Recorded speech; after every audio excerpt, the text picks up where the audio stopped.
সকল পঞ্চম শ্রেণীর ছাত্রছাত্রীদের আমাদের এই ইউটিউব চ্যানেল ছুটির হাওয়ায় সবাইকে স্বাগত। তো আজ আমি পশ্চিমবঙ্গ প্রাথমিক শিক্ষা পর্ষদের বাংলা পাতাবাহার বইয়ের গল্পবুড়ো কবিতার পরে যে গল্পটা আছে বুনো হাঁস, লীলা মজুমদারের লেখা, এই গল্পটি নিয়ে আলোচনা করব। তো এই গল্পটিতে আমি গল্পটির বিষয় নিয়ে আলোচনা করেছি এবং গল্পটা সম্পূর্ণ লাইন ধরে ধরে তোমাদেরকে বুঝিয়ে বলেছি। তো আশা করছি ভিডিওটা তোমাদের খুব ভালো লাগবে। ভিডিওটা ভালো লাগলে চ্যানেলে like, share, comment and subscribe করতে তোমরা কিন্তু ভুলবে না। তো চলো বেশি দেরি না করে শুরু করছি আজকের ভিডিও। তো চলো সবার আগে লেখক পরিচিতিটা, যেটা তোমাদের বইয়ের পেছনে দেওয়া আছে, এটা একটু পড়ে নিই। লীলা মজুমদার, জন্ম 1908, মৃত্যু 2007। জন্ম কলকাতায় জ্যাঠামশাই উপেন্দ্র কিশোর রায়চৌধুরীর বাড়িতে। বাবা প্রমোদারঞ্জন রায় বনের খবর বইয়ের লেখক। শৈশব কেটেছে শিলং পাহাড়ে। 1920 সাল থেকে কলকাতায় তিনি চলে আসেন। সারা জীবন সাহিত্য চর্চাই তার সঙ্গী ছিল। প্রথম ছোটদের বই বদ্রীনাথের বড়ি, অন্যান্য বিখ্যাত উল্লেখযোগ্য গ্রন্থ প্রদীপিসির বর্মীবাক্স, হলদে পাখির পালক, টংলিং মাকু। ছোটদের জন্য সন্দেশ পত্রিকার যুগ্ম সম্পাদক ছিলেন বহুকাল। বহু পুরস্কারে সম্মানিত, যার মধ্যে রয়েছে রবীন্দ্র পুরস্কার, আনন্দ পুরস্কার, ভারতীয় শিশু সাহিত্যিক পুরস্কার। এইবার যেটা আমি বলবো সেটা তোমাদের খুব ইম্পর্টেন্ট লাইন। তার লেখা গল্প স্বল্প বই থেকে বুনো হাঁস গল্পটি নেওয়া হয়েছে। তাহলে তার লেখা গল্প স্বল্প বই থেকে কিন্তু বুনো হাঁসটি নেওয়া হয়েছে। বুনো হাঁস, লীলা মজুমদার। তো আজ আমরা পাতাবাহার বইয়ের পরের গল্প বুনো হাঁস গল্পটা পড়ব। এটি কার লেখা? এটি লীলা মজুমদারের লেখা একটি ছোট গল্প। এই গল্পটিতে যাওয়ার আগে গল্পের বিষয়বস্তু তোমাদেরকে ছোট্ট করে একটু বুঝিয়ে বলি। এই গল্পে লেখিকা মানুষ ও পাখির মধ্যে খুব সুন্দর একটি সম্পর্ক তুলে ধরেছে। তোমরা যেমন এই শীতকালে দেখতে পাবে বিভিন্ন দেশ থেকে আমাদের দেশে পরিযায়ী পাখিরা আসে। সেই পরিযায়ী পাখিরা আমাদের দেশে এসে ভালোভাবে থাকে। আমাদের দেশে যখন শীত চলে যায় তখন আবার তারা তাদের দেশে ফিরে যায়। ঠিক তেমনই একটি বুনো হাঁসের দল লাদাখের একটি নির্জন জায়গা দিয়ে উড়ে যাওয়ার সময় তাদের মধ্যে একটি বুনো হাঁস জখম হয়ে মাটিতে নেমে আসে। তাকে দেখে তার একটি সঙ্গী বুনো হাঁস, সেও মাটিতে চলে আসে বা নেমে পড়ে। ওই দুটো বুনো হাঁসকে দেখে লাদাখে ঘাঁটি গেড়ে থাকা জওয়ানদের নজরে পড়ে। তখন তারা সেই জখম বুনো হাঁসটিকে তাদের সঙ্গে তাদের ঘাঁটিতে নিয়ে আসে এবং জখম বুনো হাঁসটিকে নিয়ে যেতে দেখে অপর বুনো হাঁসটিও তাদের পিছন পিছন চলে আসে। ওই দুটো বুনো হাঁস জওয়ানদের মুরগি রাখার জায়গায় থাকতো এবং জওয়ানরা যে খাবার খেত, মানে তাদের সঞ্চয় করা যে খাবারগুলো জওয়ানরা খেত, সেই খাবারগুলোই সেই দুটো বুনো হাঁসকে তারা খেতে দিত। ধীরে ধীরে বুনো হাঁস দুটি সুস্থ ও সবল হতে শুরু করলো। এইভাবেই পুরো শীতটা বুনো হাঁস দুটি জওয়ানদের সঙ্গে কাটালো। শীত যখন চলে গেল, যখন লাদাখের বরফ গলতে শুরু করলো, সেরকম একটি দিনে বুনো হাঁস দুটি তাদের দলের সঙ্গে উড়ে চলে গেল এবং জওয়ানদেরও বাড়ি ফেরার সময় হয়ে গেল। তো এই ছিল ছোট্ট একটু বিষয়বস্তু এই গল্পটার। এবার আমি তোমাদেরকে গল্পটা পড়ব এবং গল্পটা পড়ে তোমাদেরকে লাইন ধরে ধরে পুরো জিনিসটাকে বুঝিয়ে বলবো।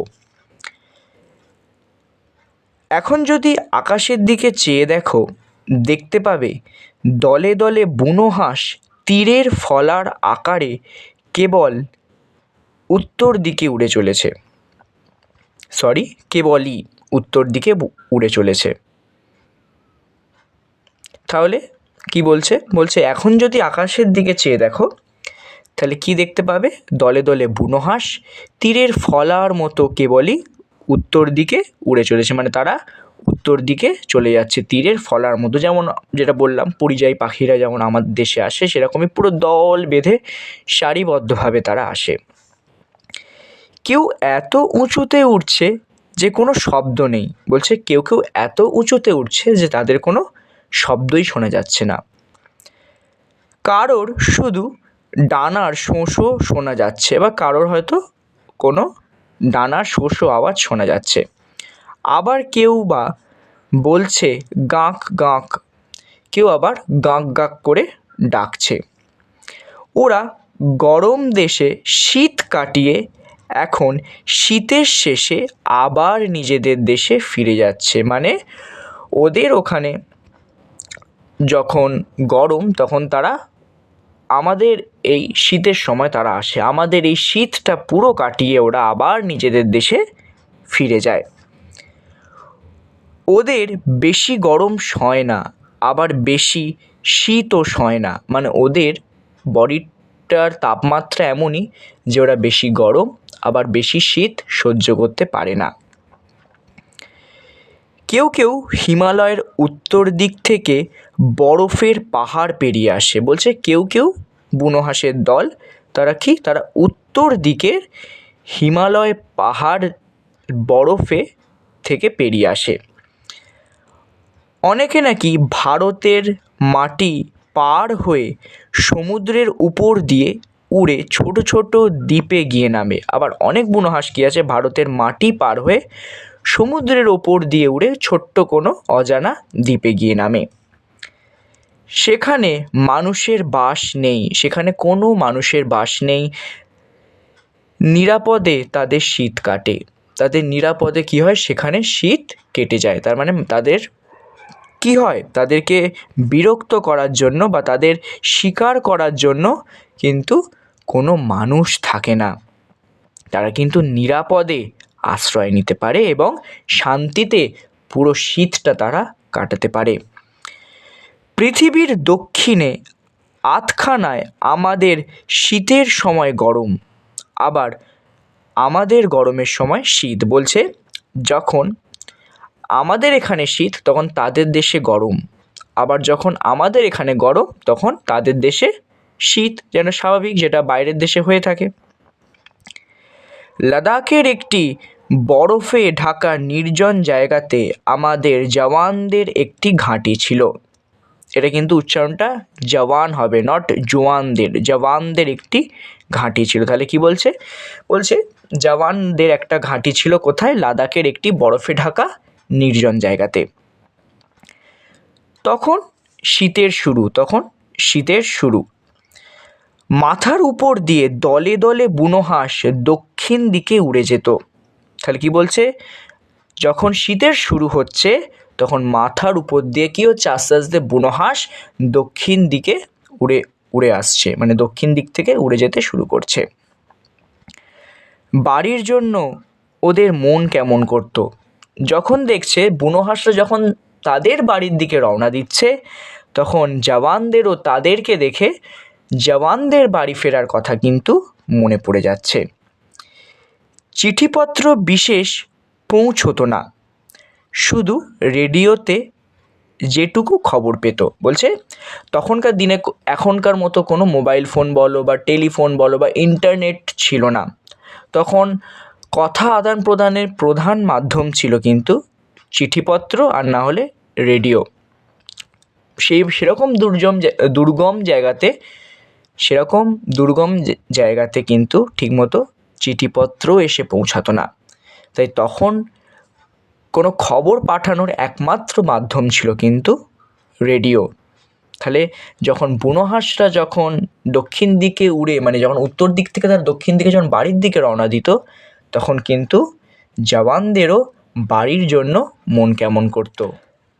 একদিন একটা বুনো হাঁস দল ছেড়ে নিচে নেমে পড়ল। একটা ঝোপের উপর নেমে থরথর করে কাঁপতে লাগলো। বলছে একদিন একটা বুনো হাঁস দল ছেড়ে নিচে নেমে পড়ল এবং ঝোপের মধ্যে ছটফট করে কাঁপতে লাগলো।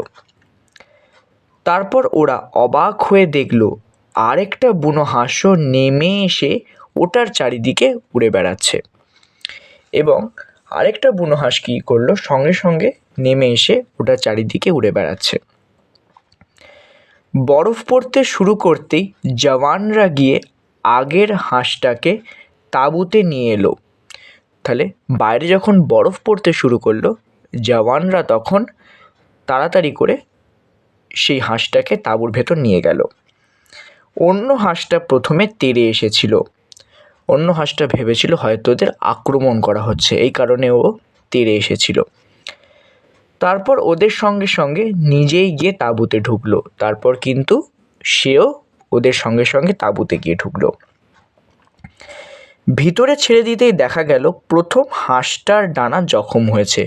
তাহলে ভিতরে ছেড়ে দিতেই দেখা গেল প্রথম হাঁসটার ডানাতে জখম হয়েছে, তাই বেচারি উঠতে পারছিল না, তাই সে আর উঠতে পারছে না।